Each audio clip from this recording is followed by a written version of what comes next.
আজ Kanchannagar DN Das high স্কুলে এই দুর্যোগপূর্ণ আবহাওয়ায় খুব কম ছাত্রছাত্রী এসছিল।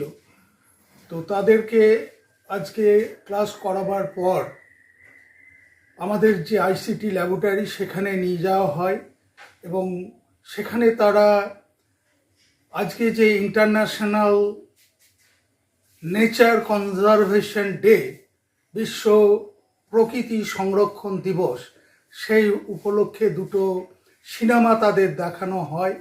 এই যে সিনেমা দুটো দেখে তাদের মনে যে প্রাণীর আচার আচরণ এবং তাদের কিভাবে পরিবেশের যে বিশ্ব উষ্ণায়ন অর্থাৎ পরিবেশের সঙ্গে সঙ্গে তাপমাত্রার হেরফেরের সঙ্গে সঙ্গে কিভাবে তাদের সমস্ত রকম পরিবর্তন দেখা যাচ্ছে সেটা তাদেরকে দেখানো হয় এবং তাদের এই দুটি সিনেমা দেখে তাদের মধ্যে যে উপলব্ধি যে আমাদের পরিবেশকে যে কোনো মূল্যেই বাঁচাতে হবে, বৃক্ষরোপণের সাথে সাথে জীব বৈচিত্র্যকে বাঁচিয়ে রাখতে হবে।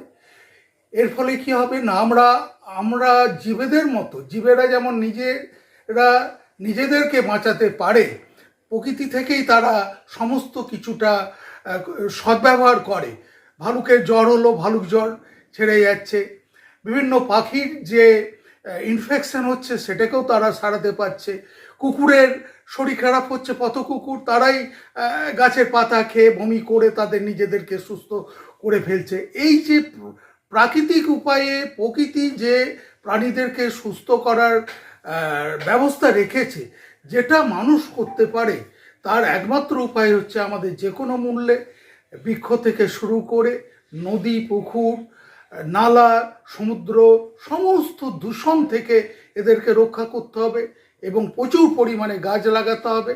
তা আমার মনে হয় বিদ্যালয় স্তরে এই ধরনের সচেতনতা খুব দরকার এবং আমার ছাত্রছাত্রীরা আজকে বর্ধমান সায়েন্স সেন্টারে গিয়েছে, যেখানে তারা গাছ চিনবে, যেখানে তারা পপুলার লেকচার শুনবে, যেখানে তারা জীববৈচিত্র্য নিয়ে কুইজে অংশগ্রহণ করবে। তো এইভাবে আমরা যদি প্রত্যেকে নিজের ভেতর থেকে যদি আমরা চেঞ্জ করতে পারি, তো এই প্লাস্টিক দূষণই বলুন বা আমাদের যে কোনো দূষণকে আমরা রোধ করতে পারবো বলে আমার দৃঢ় বিশ্বাস। আমি ডক্টর সুভাষ চন্দ্র দত্ত, প্রধান শিক্ষক, Kanchannagar DN Das high school.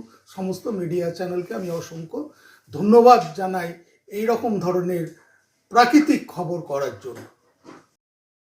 আজকে প্রকৃতি সংরক্ষণ দিবস, কাঞ্চননগর দীননাথ দাস বিদ্যালয়ে আজকের দিনটি যথাসাধ্য পালিত হলো।